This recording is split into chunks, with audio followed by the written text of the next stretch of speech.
చేరొచ్చిన మీ అందరికీ మన ప్రభువు ప్రేరక్షకుడైనటువంటి యేసుక్రీస్తు వారి యొక్క పరిశుద్ధమైన నామములో నా హృదయపూర్వకమైన వందనాలు చెల్లిస్తున్నాను.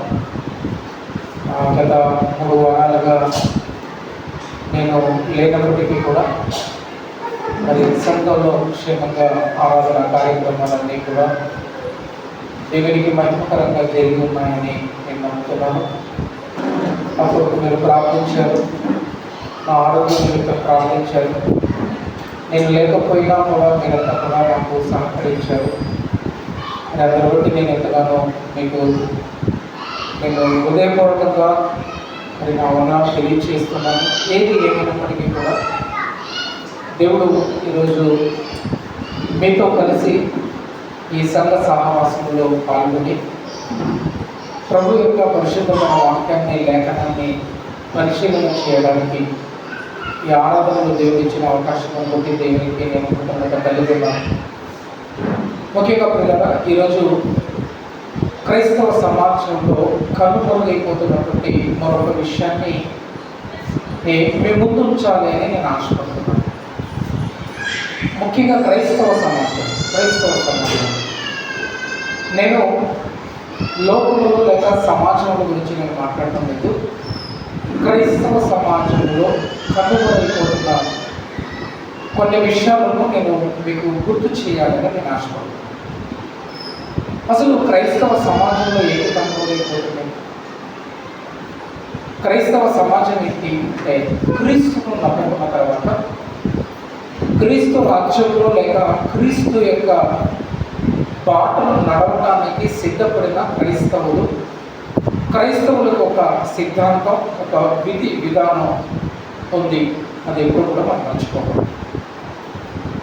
ఒక మాటలో చెప్పాలి అంటే దేవుడు దావీదు మహానుభావుడికి వాగ్దానం చేసినట్టుగా నీ రాజ్యమును నేను స్థిరంగా ఉంచుతాను అన్నట్టుగా దేవుడు యేసు ప్రభుల వారి ద్వారా మరి దావీదు వారి సింహాసనమును ఆయన స్థిరపరిచి నిలబెట్టి మరి ఈరోజు క్రీస్తు సంఘముగా ఆయన రాజ్య వ్యాప్తిని చేస్తూ అనేకులను ఆయన రాజ్యంలోనికి లేక క్రీస్తు రాజ్యంలోనికి సువార్త ద్వారా నడిపించడము మనందరికీ కూడా తెలుసు. అలా నడిపింపబడటము వలనే దేవుడు మన దగ్గరికి సువార్తను పంపించి ఆ సువార్త ద్వారా మనల్ని దేవుడు మారడానికి అవకాశం ఇచ్చి ఆయన తన సమాజంలోకి లేకపోతే తన సంఘములోనికి, తన రాజ్యంలోనికి మనల్ని ఆకర్షించినట్టుగా మనం చూడగలం. అయితే పిల్లరా, ఈరోజు ఏదైతే ముఖ్యంగా క్రైస్తవులు ఆలోచించి అనుసరించాలో, దానిని తప్పనిసరిగా ఆలోచించాలో, దానిని సమాజంలో క్రైస్తవుల మధ్యలో కాస్త ఆలోచన చేయనీయకుండా సాతాను మార్గం మళ్లిస్తున్నట్టుగా మనం చూస్తాం. అందుకే నేను ముందుగానే చెప్పాను, ఈరోజు క్రైస్తవ సమాజంలో కనుమరుగైపోతున్నటువంటి ఒక విషయాన్ని మేము ముందుంచాలి అనుకుంటున్నాము. ఆ విషయం ఏంటి అంటే సంఘ సహవాసం. ఏదంటే సంఘ సహవాసం. మీరు జాగ్రత్తగా చూడండి. ఈరోజు క్రైస్తవ సమాజంలో సమాజముగా కూడుకోవడం మొదలైంది. సమాజముగా మనం కూడుకోవడం లేక సహవాసములో మనం పాల్గొనడం, సంఘముగా కూడుకోవడం క్రైస్తవ సమాజంలో రామరాము ఇది కనుమరైపోతుంది. ఇది రామరాము కనుమరైపోతుంది. ఎందుకంటే ఆ సంఘానికి మనం వెళితే వెళ్ళకపోతే ఆన్లైన్లో కూడా మనం వినొచ్చు, ఇలా ఎన్నో ఆలోచనతో సంఘ సహవాసాన్ని మానుకునేటటువంటి పరిస్థితి క్రైస్తవ సమాజంలో అనేక విధాలుగా ఏర్పడుతున్నాయి. ఆదివారం వచ్చిందనుకోండి, సహవాసానికి మనం ప్రాధాన్యత ఎక్కువగా ఎలా ఇవ్వమంటారంటే సమయం దొరికితే మనం వెళ్తాం, ఆరోగ్యం బాగుంటే మనం వెళ్తాం, మనకు నచ్చితే వెళ్తాం, అన్నీ సమకూర్చి లేక అన్ని సమకూడి మనకు చక్కగా ఉన్నాయి పరిస్థితులు అనుకుంటేనే ఆదివారము సహవాసంలోకి వెళ్తాము. ఈరోజు మీకు ఒక విషయాన్ని నేను గుర్తు చేయాలి అనుకుంటున్నాను. సహవాసాన్ని మానుకోవడము ఎంత నష్టంతో కూడుకున్నదో, ఆ నష్టాన్ని క్రైస్తవ సమాజానికి ఎందుకు సాతాను ఏర్పరుచుతున్నాడో అది మనం ఆలోచిస్తే మనకు నిజంగా అర్థమవుతుంది. నేను ఒక విషయం గుర్తు చేస్తాను, ఒక విషయాన్ని నేను గుర్తు చేస్తాను. గత వారంలో నుండి హైదరాబాద్లో, నాకు ఆయన పేరు గుర్తు లేదు అంతగా, హైదరాబాద్ ప్రాంతంలో ఒక చర్చికి ఒక వ్యక్తి చీఫ్ గెస్ట్గా వచ్చాడండి, ముఖ్య అతిథిగా ఒక ఆయన వచ్చాడు. వచ్చిన ఆయన ఎవరు అంటే సుప్రీంకోర్టు యొక్క రిటైర్డ్ జడ్జి. సుప్రీంకోర్టు యొక్క రిటైర్డ్ జడ్జి గారు వచ్చారు ఒక చర్చికి. ఆ జడ్జి గారు వచ్చినప్పుడు అండి, మరి పెద్ద వ్యక్తి వచ్చాడు కదా అని సంస్థలు ఏం చేశారంటే ఆయన వేదిక మీదగా ఆహ్వానించి 2 మాటలు మాట్లాడటానికి ఆయనకు అవకాశం ఇచ్చారు. అయ్యా, మీరు పెద్దవాళ్ళు, అనుభవం కలిగిన వాళ్ళు, మీరు సుప్రీంకోర్టు రిటైర్డ్ జడ్జిగా ఉన్నారు, 2 మాటలు మాట్లాడండి అన్నప్పుడండి పాపం ఆయన కాదనక వచ్చేసాడు. వచ్చి మాట్లాడుతున్నప్పుడు ఇలా మైక్ పట్టుకున్నాడంటే, మైక్ పట్టుకున్నప్పుడు చేతులు ఇలా వణుకుతుంది. అర్థమవుతుంది కదండి, చూడండి, గమనించండి, చేతులు ఇలా వణుకుతున్నాయి.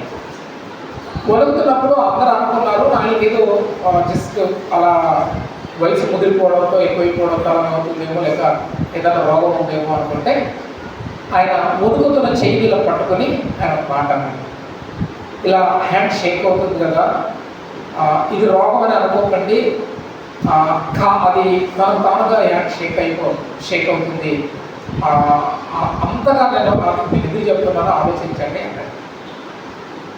చేతులంతా కూడా వణుకుతున్నాయంటే, వణుకుతున్నప్పుడు ఆయన ఒక మాట అన్నాడు. నేను రిటైర్డ్ అవ్వడానికి ముందుగా నేను జడ్జిగా పనిచేసినప్పుడు వందలు కాదు వేల సంఖ్యలో నేను జనానికి అనేకులకు తీర్పు చేశాను. కోర్టులో లాయర్స్ ఉంటారు, అందరూ కూడా అక్కడ వాదించడానికి వచ్చిన వాళ్ళు ఉంటారు, ప్రజలు కూడా ఉంటారు, అందులో నిందితులు కూడా ఉంటారు. చాలామంది వస్తారు, నాకు కంటే ముందుగానే వాళ్ళు వచ్చి కూర్చొని ఉంటారు. నేను రాగానే కోర్టు ఎలాగైపోతుంది తెలుసా అండి, ప్రింట్ ఆఫ్ సైలెంట్ అయిపోతుంది. అవును కదండి, జడ్జి గారు రాగానే ఎలా ఉంటుందండి, ప్రింట్ ఆఫ్ సైలెంట్ అయిపోతుంది. అంటే ఎందుకు ప్రింట్ ఆఫ్ సైలెంట్ అయిపోతుందంటే జడ్జి గారిని చూసి భయపడతారు. అప్పుడు ఆయన అన్నాడు, ఇదంతా చెప్పు, నేను ఎందుకు చెప్తున్నానంటే, మీకు ఒక జడ్జిలకు అంటే కోర్టులో కూర్చొని జడ్జిమెంట్ చేస్తున్నప్పుడు నన్ను చూసి భయపడుతున్నారు. నన్ను చూస్తే కొంతమంది వణికేవారు, కానీ ఇక్కడ నిలబడి మాట్లాడుతున్నానంటే నా చేతులు వణుకుతున్నాయి. ఎందుకంటే ఈ సంఘము అనేది సుప్రీంకోర్టు కంటే చాలా గొప్పది అన్నాడు. సంఘం అంటే ఏంటంటే కాస్త మీరు ఆయన చెప్పిన మాట ఒకసారి మీరు ఆలోచించండి. సంఘము అనేది సుప్రీంకోర్టు కంటే చాలా గొప్పది. మీరు గొప్పదని ఎందుకు అనుకుంటారు, నా చేతులు వణుకుతున్నాయని అనుకుంటారా? అనుకోకండి, అలా అనుకోకండి. ఎందుకు గొప్పది అంటే న్యాయస్థానంలో కొందరికి న్యాయం దొరకకపోవచ్చు, అవునా కదండి? న్యాయస్థానంలో కొందరికి న్యాయం దొరకకపోవచ్చు. కొందరు న్యాయంగా ఉన్న వాళ్ళకి అన్యాయంగా వాళ్ళకి శిక్షలు పడవచ్చు. అక్కడ అనేకులు వచ్చి నిరుత్సాహం కూడా చెందుతారు. ఎక్కడ? కోర్టులో నిరుత్సాహం చెందుతారు. కానీ సంఘము ఎలాంటిది అంటే సుప్రీంకోర్టు కంటే గొప్పది. ఎందుకు గొప్పదంటే ఇక్కడికి ఈ సంఘానికి సహవాసానికి వచ్చే ప్రతి వారికి అనుభూతి దొరుకుతుంది, ఆనందం దొరుకుతుంది. అంతకంటే ఎక్కువగా పాపానికి క్షమాపణ, విరుగుడు దొరుకుతుంది అన్నాడు. ఎంత మంచి మాట నిజంగా, ఎంత మంచి మాట నిజంగా. పాపానికి విరుగుడు దొరుకుతుంది, పాపానికి క్షమాపణ దొరుకుతుంది. న్యాయస్థానంలో న్యాయం దొరకకపోవచ్చు, కానీ సంఘములో మాత్రం ఏం దొరుకుతుంది తెలుసా? ఒక పాపికి క్షమాపణ దొరుకుతుంది, వాక్యముతో ఆనందం దొరుకుతుంది. సహవాసంలో పాల్గొన్నప్పుడు అండి ఆ సత్య సంబంధమైన వాక్యంతో మనసుకు ఏం దొరుకుతుంది తెలుసా? సమాధానం దొరుకుతుంది. మీరు జాగ్రత్తగా ఒక మాట ఆలోచించేది, పాపానికి క్షమాపణ దొరుకుతుంది సంఘంలో, అవును కదా?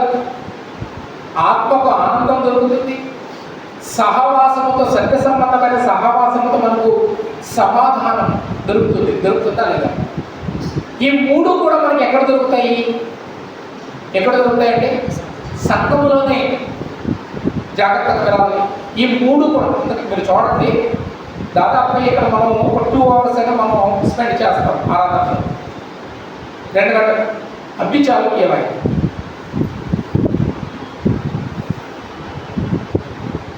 2 hours అయినా 2 hours 2 గంటలైనా మనం స్పెండ్ చేస్తాం. జాగ్రత్తగా ఆలోచించండి. ఈ 2 hours నుండి ఈ 2 గంటల్లో మన టెన్షన్ పక్కన పెట్టుంటాం, మనకు బోల్డ్గా ఆలోచనలు ఉంటాయి, అన్నీ కూడా పక్కన పెట్టుంటాం.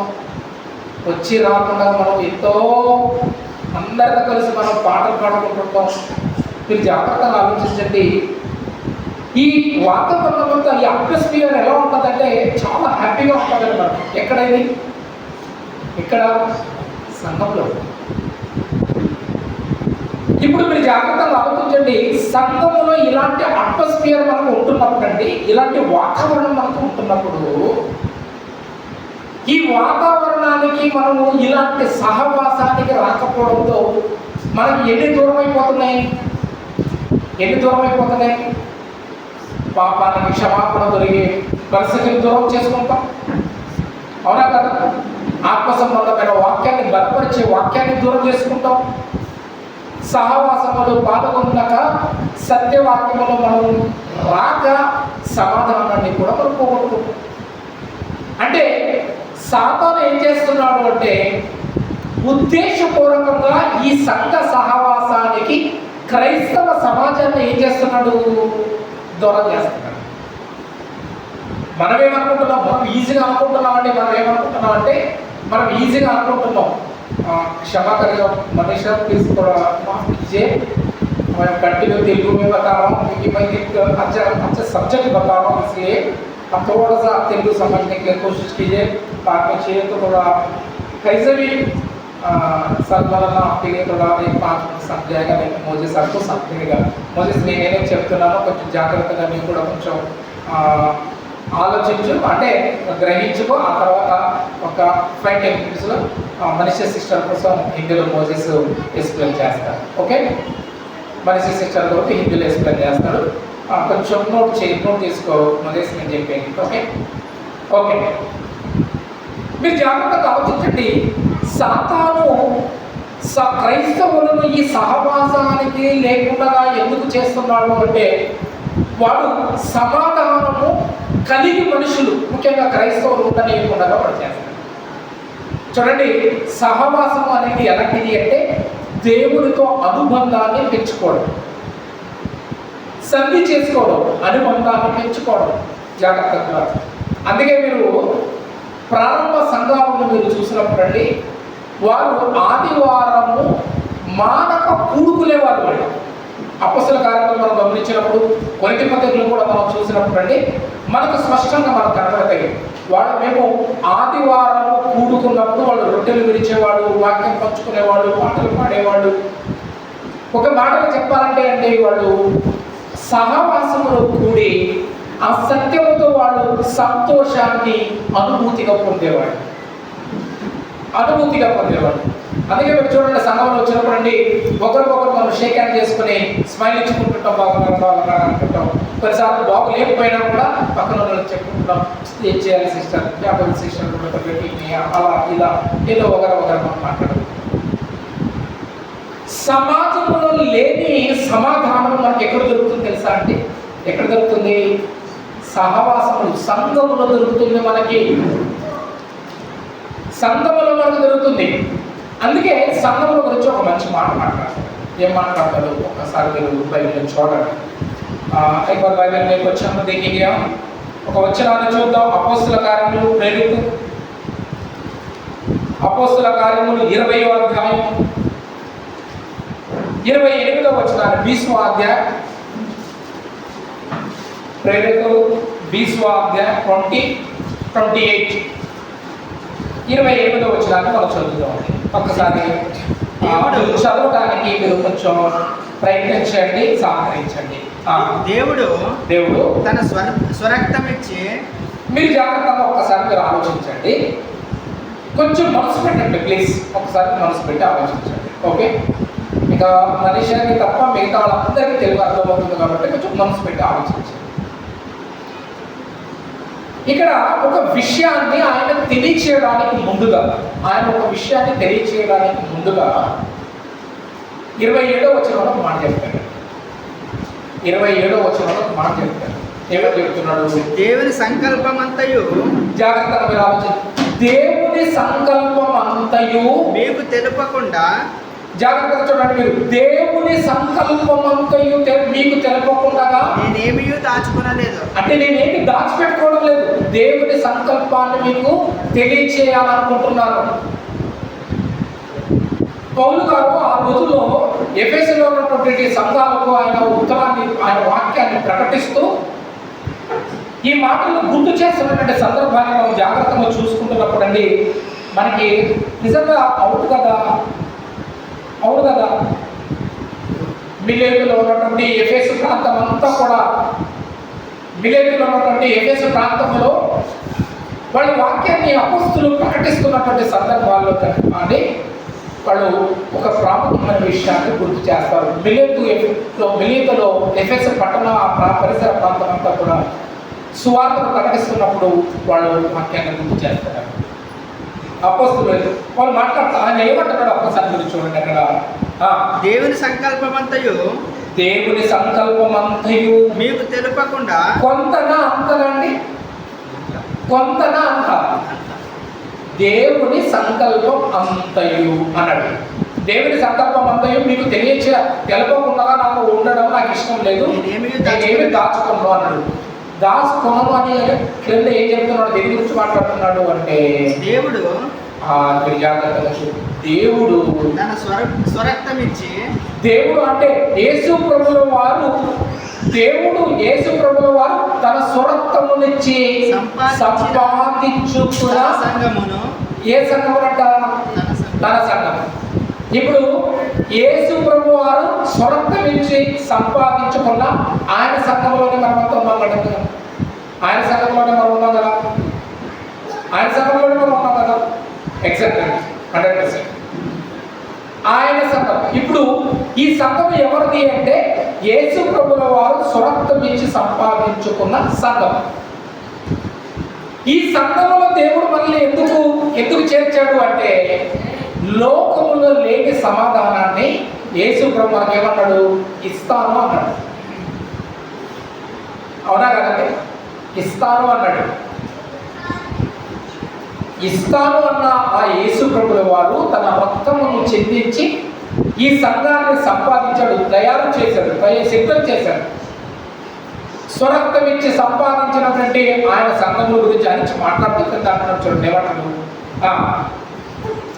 దేవుడు తన స్వరక్తమిచ్చి సంపాదించిన, దేవుడు తన స్వరక్తమునిచ్చి సంపాదించిన తన సంఘమును కాయుటకు పరిశుద్ధాత్మ, జాగ్రత్తగా మీరు చూడండి, కాయుటకు పరిశుద్ధాత్మ మిమ్ములను దేని యందు అధ్యక్షునిగా ఉంచెను. మీరు జాగ్రత్తగా ఆలోచించండి. పరిశుద్ధాత్మ మనల్ని కాయడానికి పరిశుద్ధాత్మ మిమ్మల్ని దేని యందు అధ్యక్షులుగా ఉంచెను. ఆ యావత్తు మంద అంటే సంఘం. ఆ యావత్తు మందను గూర్చి మీ మట్టుకు మిమ్ములను గూర్చి జాగ్రత్తగా ఉండు. దేని గురించి అంట? మంద అంటే సహవాసం. అదే కదంటే సహవాసం. సంఘంగా కూడుకోవడం, మందగా మనం కూడుకోవడం అంటే మనను గూర్చి సంఘమును గూర్చి మనం ఏం కలిగి ఉండాలన్నాడు? జాగ్రత్త కలిగి ఉండాలి అన్నాడు. ఎందుకు జాగ్రత్త కలిగి ఉండాలి తెలుసా అండి? ఎందుకు జాగ్రత్త కలిగి ఉండాలి అంటే ఆ సంఘములో మీకు దొరికే సమాధానాన్ని సాతాను మిమ్మల్ని సహవాసములు పాల్గొననీయకుండా చేసి ఆ సమాధానానికి, ఆ ఆనందానికి, ఆ శాంతికి మిమ్మల్ని ఏం చేస్తాడు తెలుసా? వాడు దూరం చేస్తాడు.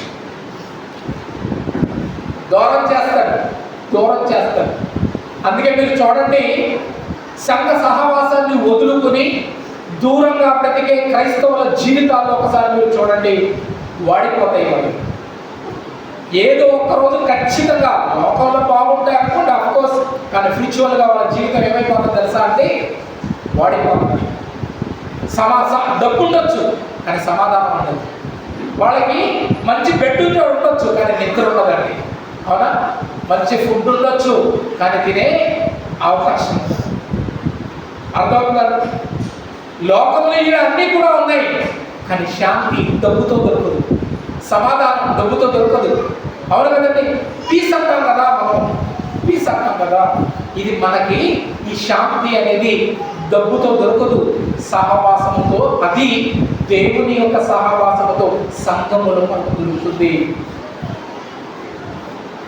మరి ఆలోచించనీయకుండా సాతాను అనేకులు ఏం చేసిందంటే, అనేకులు ఇండైరెక్ట్ గా సహవాసానికి మెల్లమెల్లగా దూరం చేసి, అంటే ఇప్పుడు మీరు చూడండి, పిల్లోడు బుద్ధిహీనుడు కావాలి, బుద్ధిహీనుడుగా అయిపోతున్నాడు అనుకోండి, ఆటోమేటిక్గా అర్థమవుతుంటుంది వాడు గుడి బడి అన్ని మానుకొని ఉంటాడు, అవునా కదా? బడి మానుకున్నవాడు ఎప్పుడు కూడా బాగా చదవగలగా బాగుండగలగా అనుకుంటే బడి మానుకున్నవాడు ఎక్కడ బాగుంటాడండి? ఎక్కడ బాగుపడతాడు? వాడు బాగుపడతాడా? ఒకసారి మీరు ఆలోచించండి. బడి మానుకున్నవాడు బాగుపడడు అనుకున్నప్పుడు మరి గుడి మానుకున్నవాడు, సంఘ సహవాసం మానుకున్నవాడు బాగుంటాడంటారా? బాగుంటారంటారా? అందుకే మీరు జాగ్రత్తగా గమనించండి, మనం మండే టు సాటర్డే వరకు కూడా చాలా అంత ఫ్రీగా ఉంటామండి. మనం కొన్నిసార్లు మనం సండే కావాలని మనం బిజీ అయిపోతాం. మనం అనుకుంటున్నాం మనకి ఏదో పని వచ్చింది అనుకుంటాం. మనం మండే టు సాటర్డే వరకు చాలా ఫ్రీగా ఉంటాం, మనం చక్కగా ఉంటాం. మనం సండే రాగానే ఆటోమేటిక్గా ఏదో పనిలో బిజీ అయిపోతాం. మనమేమనుకుంటున్నాం, గొప్ప తీసి ఈ రోజే రావాలి ఎక్కడ అనుకుంటాం. మనం ఈరోజు రాలేదు, కావాలని వాడు ఏం చేశాడు? రప్పించాడు. ఎందుకు? వాడి గోల్ ఏంటి? నీకు సమాధానం లేకుండా చేయడం. ఇప్పుడు సమాధానం లేకుండా ఉండాలి అంటే ఏం చేయాలి? ఆటోమేటిక్గా సహవాసాన్ని మానుకోవాలి. సహవాసం మానుకుంటే ఏంటి? వాక్యం పోతుంది, ప్రార్థన పోతుంది, అవును కదండి? రొట్టె ద్రాక్షరసంలో పాల్గొనే అవకాశం పోతుంది. ఒక మాటలో చెప్పాలంటే మనం ఈ సహవాసాన్ని కోల్పోతాం.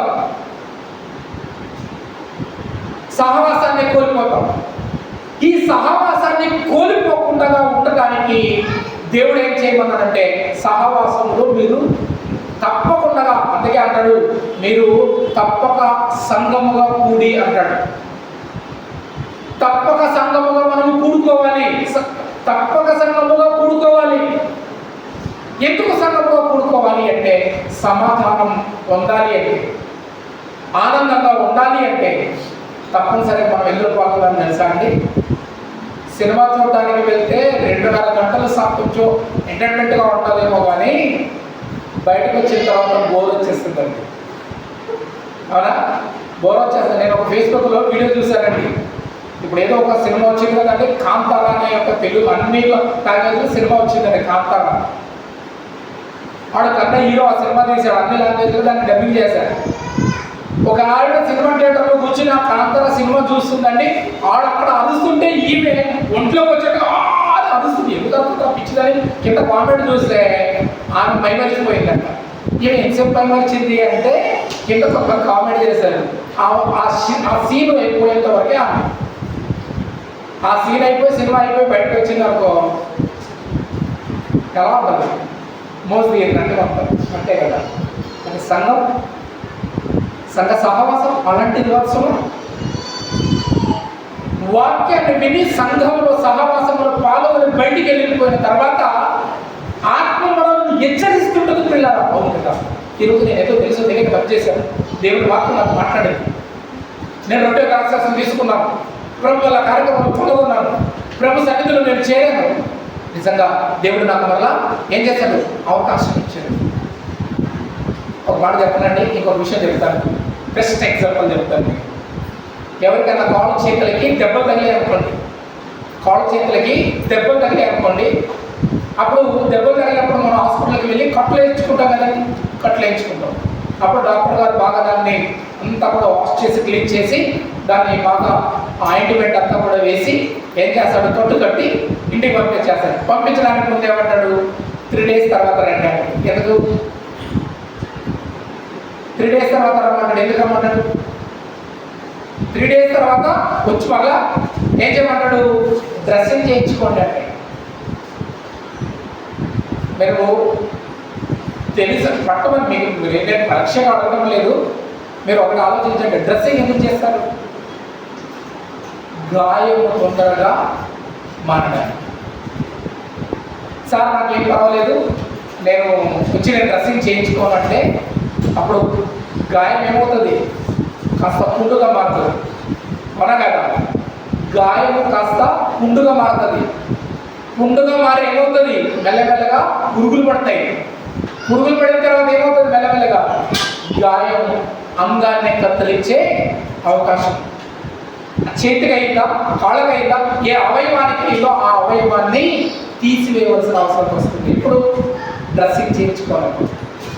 ఇది ట్రూత్ అని మీరు అనుకుంటే పిల్లరా, అక్కడ డ్రెస్సింగ్ చేయించుకున్నా చేసుకోకపోయినా కాస్త ఏదో రకంగా మనము ఒకవేళ ఏదో ఒక రకంగా మన ఏమంటారు మనలో ఉన్నటువంటి రోగ నిరోధక శక్తిని బట్టి ఒకవేళ తొందరగా మారిపోతుంది అనుకున్నా, పాపానికి విరుగుడు ఎక్కడ దొరుకుతుందండి?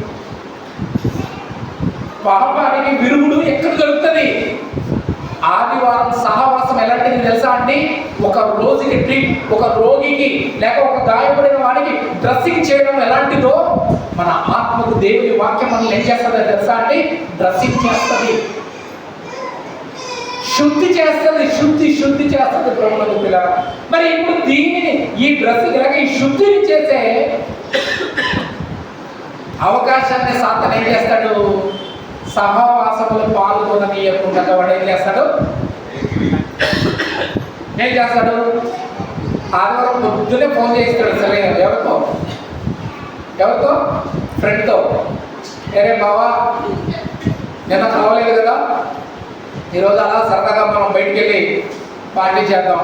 మనం అన్నాం అనుకోండి, ఏమని, బావా సారీ ఈరోజు మాకు చర్చ్ ఉంది, మేము చర్చ్కి వెళ్ళాలి, సారీ బావా ఏమనుకోవద్దు అన్నాం అనుకోండి. సారీ బ్రదర్ ఏమనుకోవద్దు అన్నాం అనుకోండి. అప్పుడు ఆయన చెప్పిన డైలాగ్ ఎలా ఉందని తెలుసా అండి? ఎలా ఉంటుంది డైలాగ్? ఏం బ్రదర్ మీరు వచ్చే వారమైనా పోవచ్చా? ఎక్కడికి వచ్చే వారమైనా ఎక్కడికి పోవచ్చంట? ఇంత మంచి పార్టీ వదులుకుంటావు కదా అంటాం. మరి వచ్చే వారం పార్టీ పెట్టుకోలేమండి? మనకు అర్థం కావట్లేదని మనం అనుకుంటున్నా, హ్యాపీగా ఫీల్ అయిపోతే మనం పోలే నిజంలే మన దగ్గర ఫీల్ ఓకేలే బ్రదర్, నేను పాస్టర్ గారు అడిగితే పని ఉంది ఆయనకి రాలేదని చెప్పేస్తాను, పార్టీ మాత్రం నేను మిస్ చేసుకో. నేను ఫ్రెండ్ కొరకు వెళ్ళాలని నీవు అనుకుంటున్నావు కాదు. సాతాను నిన్ను కావాలని మనల్ని కావాలని ఏం చేశాడు తెలుసా అండి? సహవాసములు పాల్గొననీయకుండా వాడు మనల్ని దూరం చేశాడు. ఎందుకు దూరం చేస్తున్నాడంటే, దేవుడు ఏ వాక్యం ద్వారా మనకు సమాధానం ఇవ్వాలనుకుంటున్నాడు, ఆ సమాధానము సంఘము ద్వారా, సంఘములో జరిగే కార్యక్రమం వాక్యమును బట్టి మనకు దక్కుతున్నప్పుడు, దాన్ని పొందడానికి మనం సిద్ధపడుతున్నప్పుడు దానిని పొందనీయకుండా వాళ్ళు చేయడానికి ప్రయత్నిస్తాడు. దానిని అందుకే మీరు చూడండి, బైబిల్లో ఉన్న జాగ్రత్తగా చూడండి, సహవాసాన్ని వదులుకుని వెళ్ళిపోతున్న వారి జీవితాలు. అందుకే క్రిందకు వచ్చేసరికి ఒక మాట అంటున్నాడు, చూడండి అక్కడ చదవండి. క్రిందకు వచ్చేసరికి ఆ అపొస్తలుల కార్యంలో క్రిందకు వచ్చేసరికి ఒక మాట అంటాడు, చదవండి. మీ మట్టుకు మిమ్మల్ని గురించి జాగ్రత్త పడుడి, మిమ్మల్ని గురించి మీరు జాగ్రత్త పడుడి, నేను వెళ్ళిపోయిన తర్వాత. మీరు చూడండి, జాగ్రత్తగా మీరు చూడండి. ఎక్కడ గురించి మాట్లాడుతున్నాడు? ఇది దేని గురించి మాట్లాడుతున్నాడు? పైన 28వ వచనంలో అన్నాడు కదా, సంఘముల గురించి అని. క్రీస్తు స్వరక్తముతో సంపాదించిన సంఘముల గురించి ఆయన చెప్తున్నాడు. సంఘ సహవాసంలో మీరు జాగ్రత్త కలిగి ఉండాలని చెప్తున్నాడు. ఎందుకంటే నేను వెళ్ళిపోయిన తర్వాత, మీరు జాగ్రత్తగా, నేను వెళ్ళిపోయిన తర్వాత క్రూరమైన తోడేళ్ళు మీలో ప్రవేశించిన ఏమంట? క్రూరమైన తోడేళ్ళు మీ మధ్యలో మీలో ఏం చేస్తాయంట? ప్రవేశిస్తాయి. మరి ప్రవేశించి ఏం చేస్తాయి? ఇవి మందను అవి కనికరింపవు. ఇప్పుడు మీరు ఒకసారి ఆలోచన చేయండి, మందను కనికరింపవు అంటే అర్థమేంటి? వచ్చే వారం పోవచ్చు లేదా ప్రార్థనకి, లేదురా నాయనా ఈరోజు ప్రార్థనకు వెళ్ళకపోతే ఈరోజు ఈ వారంలో నేను తెలుసో తెలియకో ఎన్ని పాపాలు చేశానేమో, తెలుసో తెలియక నేను దేవుడికి ఎంత విరోధంగా బ్రతికానేమో, తెలుసో తెలియక దేవుడి మనసును గాయపరిచానేమో, వద్దన్నా నేను ఆరాధనకి వెళ్తే పాల్గొంటాను, వాక్యాలు వింటాను, ప్రభు యొక్క రక్తములో ఆయన శరీరంలో రక్తంలో పాల్గొంటాను, నా పాపానికి ఎంతో కొంత దేవుడిని క్షమాపణ అడుగుతానన్నా, వద్దన్నా వెళ్తాను అంటామండి. మనం అన్నవాడు వదులుతాడా అంటే ఏం చేస్తాడు?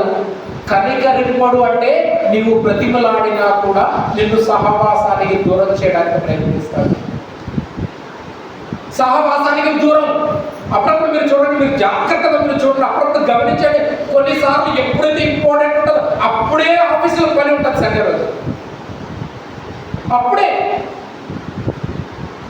మీరు గమనించారో లేదో మీరు అనుకుంటారు, నేను సండే ఎక్స్ట్రా డే పని చేస్తే, సండే చేస్తే నాకు ఎక్స్ట్రా అంటే నాకు దొరుకుతుంది, ఎక్స్ట్రా ఓటీ దొరుకుతుంది అనుకుంటున్నాము. కాదు, ఇక్కడ మనం ఎంత మిస్ అయిపోతున్నాం మనకు అర్థం కావట్లేదు. ఎంత మిస్ అయిపోతున్నాం మనకు అర్థం కాదు. ఈ వారంలో ఇన్ని పొరపాట్లు చేసిన తర్వాత చర్చికి వెళ్ళినప్పుడు కనీసం నా దేవుడి క్షమాపణ అడుగుకుని నాకు ఈ అవకాశం దొరుకుతుంది. ఒకవేళ రేపే నేను కన్మూస్తే మీరు నమ్ముతారో లేదో ప్రభుత్వం మన దేవుడి వల్ల మీరు ఈ ఒక నెలలో మన భారతదేశంలో ఎన్ని భయంకరమైన సంఘటనలు జరిగాయండి, ఎన్ని భయంకరమైన సంఘటనలు. హైదరాబాద్ నుంచి బస్సు ఎక్కడికి బయలుదేరింది? బెంగళూరు బయలుదేరింది.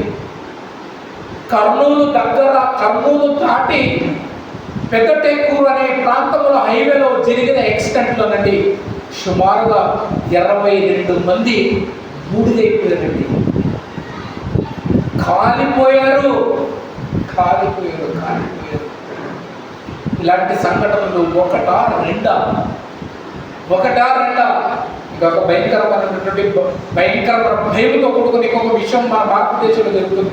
రీసెంట్గా ఇంకొక 4-5 డేస్ బ్యాక్ అనుకుంటాను, 1 వీక్ అనుకుంటాను, ఢిల్లీలో బాంబు బ్లాస్ట్ జరిగింది కదండి.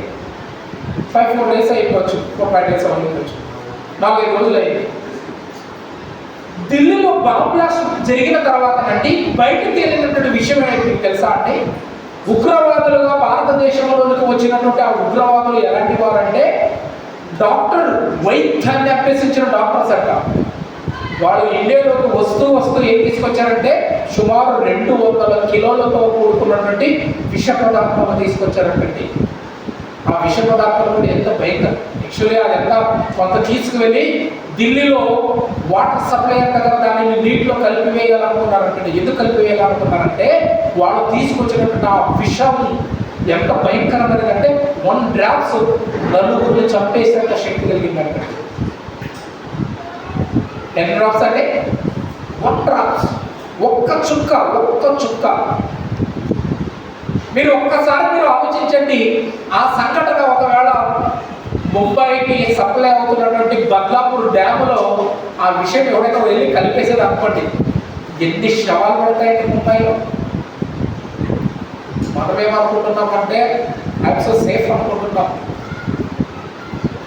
ప్రమాదం మన వాకిట ఉంది, ప్రమాదం మన నీడకు దగ్గరలో ఉంది. కానీ ఎందుకు సంభవించడం లేదు తెలుసా? దేవుడు అవకాశం ఇస్తాడు, దేవుడు కాపాడుతున్నాడు. నిజంగా చెప్తున్నాడు ప్రభుత్వం ప్రియమైన దేవుడు, ఈ రోజు ప్రతి మనిషి బ్రతకగలుగుతున్నాడు అంటే దానికి ఒకే ఒకరు ఎవరు తెలుసా? మనం నమ్మిన దేవుడు. అంత గొప్ప దేవుడు మనల్ని కాపాడుతూ ప్రమాదం నుండి తప్పిస్తూ నడిపిస్తున్న సందర్భాల్లో శాంతిని సమాధానాన్ని ఇచ్చి దేవునితో సమాధాన పరిచే ఈ సంఘ సహవాసంలో మనం ఏం చేయాలంటే చేరుకోవాలి. ఎందుకు చేరుకోవాలంటే ఒకవేళ మీరు చేరుకోకపోతే కొంతమంది తోడలు వచ్చేస్తాయి, కొంతమంది వస్తారు మిమ్మల్ని బలవంతంగా సహవాసానికి సాతాను ఏం చేస్తాడంటే వాడు దూరం చేస్తాడు. ఒకసారి మీరు 1 తిమోతి చూడండి. ఒకసారి 1 Timothy first Timothy chapter 3 versus 13-15. First Timothy ఒకసారి మీరు జాగ్రత్తగా ఆలోచించండి పిల్లగా, ముగిస్తాను. First Timothy chapter 3 versus 15. అయినను జాగ్రత్తగా చూడండి, ఈ మాట కొంచెం ఆలోచించడానికి ప్రయత్నం చేయండి. అయినను నేను ఆలస్యం చేసిన ఎడల, తిమోతి గారికి చెప్తున్నారు. ఇది కూడా ఎవరికి చెప్తున్నాడు అంటే సంఘములో ఉన్న వారి గురించే మాట్లాడుతున్నాడు. ఎవరు చెప్తున్నాడు చూడండి ఒకసారి. అయినను నేను ఆలస్యము చేసిన ఎడల దేవుని మందిరములో అనగా జీవము గల దేవుని జనుల సంఘములో దేవుని సంఘములో జనులు ఎలాగూ ప్రవర్తింపవలెనో, ఎలాగో అనే దగ్గర 5 అనే అంకె వేశారు చూడండి. అక్కడ క్రింద ఏం చెప్పాడు? నీవు ఎలాగన్నాడు. జనులు అనేది అక్కడ అంకె ఉందమ్మా, బైబిల్ ఉందా? కింద పుట్టినోళ్ళు ఏమి ఇచ్చాడు? అతను ఏం చెప్పాడు? నీవు ఎలాగో. జనులు అంటే మీరు, మనం సంఘములో మనము ఎలాగో ప్రవర్తించవలెనో అది నీకు తెలియవలెనని నీకు రాయొచ్చున్నాను. ఈ సంగతులు నేను రాసాను. అంటే మనం ఎలా ఉండాలో సంఘములో అనేది మీకు చెప్తున్నాను అన్నాడు. ఎలా ఉండాలి అనేది చెప్తున్నాను మీకు. ఎందుకు అంటున్నాడు పౌలు గారి ద్వారా ఎందుకు ఇంత మాట్లాడుతున్నాడు అంటే, దేవుడు మనల్ని దూరం చేసుకోవడానికి ఏ మాత్రము కూడా ఆయనకి ఇష్టం లేదండి. ఒక అద్భుతమైన సంగతిని మేము గుర్తు చేసి ముగించేస్తాం. ఎందుకు ఇంత సంఘానికి ఆయన ప్రాధాన్యత ఇచ్చాడు అంటే, ఇంత సంఘానికి ఎందుకు ప్రాధాన్యత ఇచ్చాడు అంటే మీకు ఒక మాట చెప్తాను. ఆదికాండము 28వ అధ్యాయంలో, ఆదికాండం మీరు జెనసిస్ 28 మీరు ఒకసారి మీరు జాగ్రత్తగా చూస్తే, ఆదికాండము 28వ అధ్యాయంలో యాకోబు గారు ఒక చోట నిద్రపోతారు. మీ అందరికీ 28వ అధ్యాయము 12-13 వచ్చిన మీరు ఒకసారి నోట్ చేసుకోండి. జెనసిస్ 28:12-18 బాగా అట్రా మీరు జాగ్రత్తగా ఆ మాటలు ఒకసారి చూస్తారంటే, అక్కడ యాకోబు గారు ఒక చోట పడుకుంటారు. వింటున్నారు కదా? యాకోబు గారు ఒక చోట పడుకున్నప్పుడు ఆయన ఏం చేస్తాడంటే ఒక రాయిని తల దిండుగా పెట్టుకుంటాడు.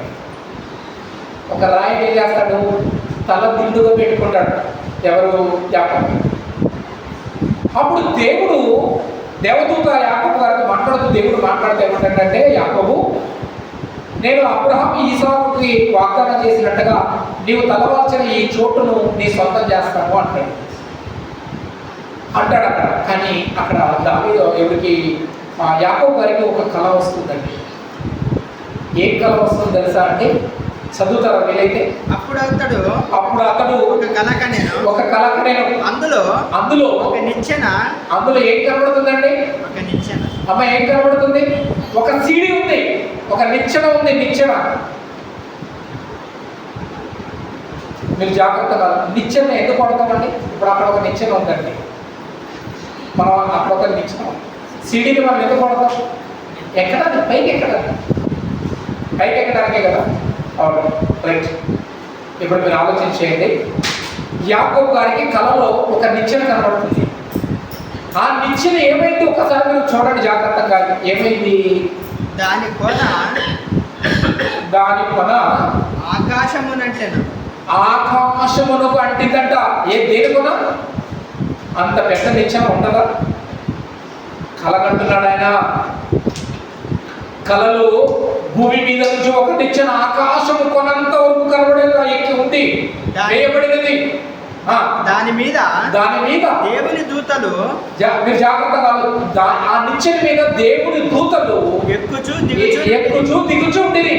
మరియు జాగ్రత్తగా, యెహోవా దానికి పైగా నిలిచి, ఆ నిచ్చెనకు పైన ఆకాశముకు పైన దేవుడు నిలిచి, నేను నీ తండ్రి అయిన అబ్రహాము,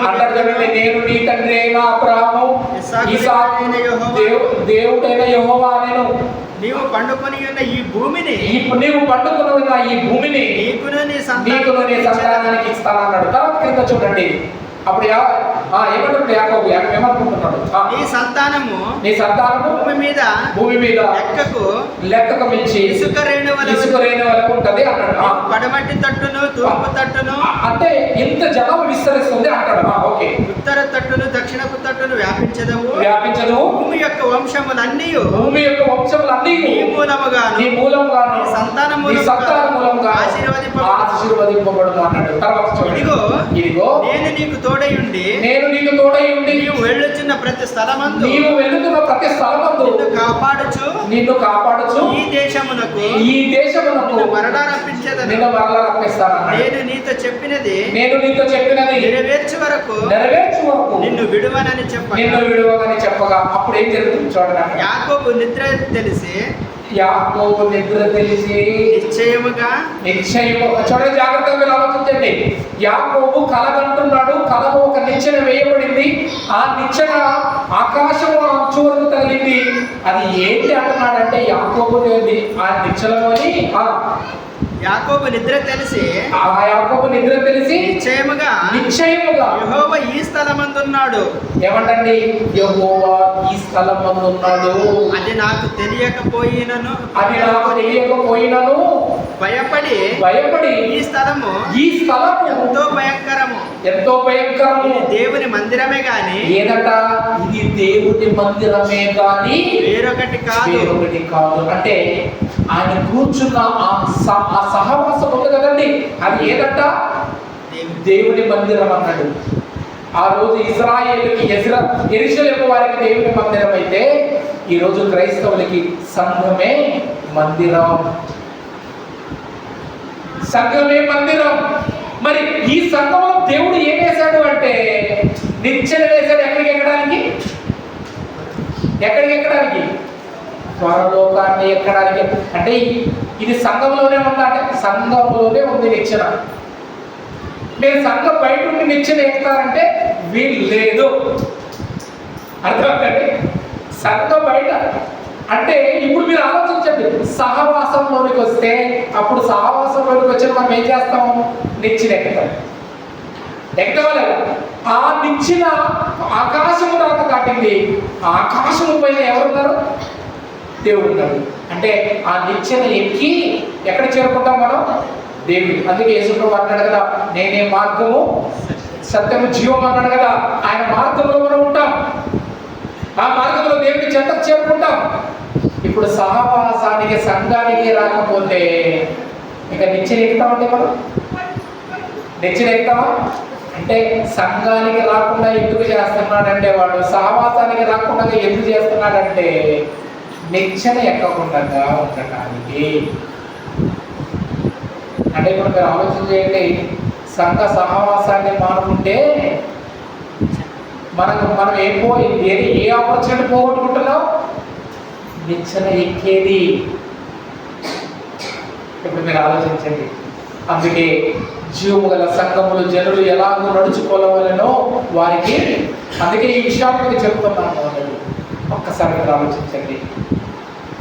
మంచి మనసుతో ఆలోచన చేయండి. సంఘ సహవాసాన్ని మానుకుంటే ఎంత కష్టంగా ఉంటుందో, ఎంత నష్టం ఉంటుందో, ఎంత ప్రమాదం ఉంటుందో, ఆటోమేటిక్గా మనం ఎంత నష్టపోతామో మీరు ఆలోచించాలి. అందుకే ప్రాణం పోయే పరిస్థితులు వచ్చినా కూడా నిజంగా చెప్తున్నాను నేను మీకు, సంఘ సహవాసాన్ని ఎప్పుడు కూడా మానుకోకూడదు. ఆ మనిషిని చూడండి, నేను ఆమెను పొగట్టడం లేదు, తెలుగులో చెప్తున్నాను, ఆమెను పొగట్టడం లేదు. ఆమె ఆ పిచ్చిగా అక్కడ నుండి ఇక్కడ దాకా అసలు తెలుగు అర్థం కాకపోయింది. ఎందుకోసం? నేను ఆమె వచ్చినప్పుడల్లా ప్రభుత్వాలు రాకపోతే నేను చాలా బాధపడతానండి. ఎందుకంటే ఆమె హిందీలో వాక్యం లేకపోతుందని. ఆమె ఆల్రెడీ వేరే సహవాసానికి వెళ్ళేది, కానీ ఎందుకు అక్కడికి వెళ్ళలేకపోతుందంటే అక్కడ ఈ అట్మాస్ఫియర్ ఉండదండి. ఈ సత్య సంబంధమైన వాక్యంతో కూడుకున్న వాతావరణం ఉండదు. అర్థం కాకపోయినా వచ్చి గొప్ప కూర్చొని విని రొట్టె ద్రాక్షరసంలో పాల్గొని మనుషులు ఏమనుకుంటుందో నాకు తెలియదు కానీ వెళ్ళిపోతుంది. ఎందుకు? సహవాసం చాలా very very very very important. సహవాసంలో సమాధానం దొరుకుతుంది, చేసే పాపానికి ప్రాయశ్చిత్తం దొరుకుతుంది, శాంతి దొరుకుతుంది. అంతేకాదు దీనితో పాటు పరలోకానికి వెళ్ళటానికి చైతన్యాన్ని మనము పొందుతాం. ఇప్పుడు సహవాసాన్ని మానుకుంటాం అనుకోండి, ఇప్పుడు ఎన్ని పోగొట్టుకుంటున్నాం, ఎన్ని పోగొట్టుకుంటున్నాం. అప్పుడప్పుడు చూడండి కొందరు అంటుంటారు, అరే బ్రదర్ పార్టీలో ఏం భోజనాలు రా అంటాడు. అప్పుడు ఏమనుకుంటాడు, ఎంత అవకాశాన్ని మిస్ అయ్యాం కదా. ఇప్పుడు ఆ అవకాశాలు అన్నీ దక్కాలంటే ఇప్పుడు ఆటోమేటిక్గా ఏం చేసి ఉండాలి, పెళ్ళికి వెళ్ళి ఉండాలి. పెళ్ళికి వెళ్తే ఇవన్నీ కూడా ఆయన కూడా పొందాలి. అంతే కదండి. ఇప్పుడు మనం ఇవన్నీ పొందాలంటే ఆటోమేటిక్గా మనం ఏం చేయాలి తెలుసా అంటే, సంఘ సహవాసాన్ని ఎట్టి పరిస్థితులు మానుకోకండి. అందుకే మీరు మీ పనికి లేటుగా వెళ్ళినా పర్వాలేదు, మీ పనిలో నిర్లక్ష్యంగా ఉన్నా పర్వాలేదు, దేనికైనా మీరు నిర్లక్ష్యంగా ఉంటారు. సంఘ సహవాసానికి చాలా మీరు అటెన్షన్గా ఉండాలి, జాగ్రత్తగా ఉండాలి, అన్ని విధాలుగా. వచ్చే వారం ముగింపు భాగం చెప్తాను, చాలా బాగుంటుంది. దీనికి కంటిన్యూగా వచ్చే వారం చెప్తాను, చాలా సమయం అవుతుంది. ఓకే అండి, ఒక్క 5 minutes నేను చాలా రిక్వెస్ట్ చేస్తున్నాను. మోసెస్ ముందుకు వచ్చి కంక్లూజన్గా షార్ట్ కట్లో ఒక 5 minutes లేక 2 minutes మనిషి సిస్టర్ కోసం ఒక 2 నిమిషాలు హిందీలో ఆయన దీనినే నేనేం చెప్పానో దాన్ని ఆయన ఎక్స్ప్లెయిన్ చేస్తారు. ప్లీజ్ తమ్ముడు వచ్చి దాన్ని హిందీలో ఒకసారి ఆయనకు ఎక్స్ప్లెయిన్ చేశాను. నేను ట్రాన్స్లేషన్ పెట్టేవాడిని కానీ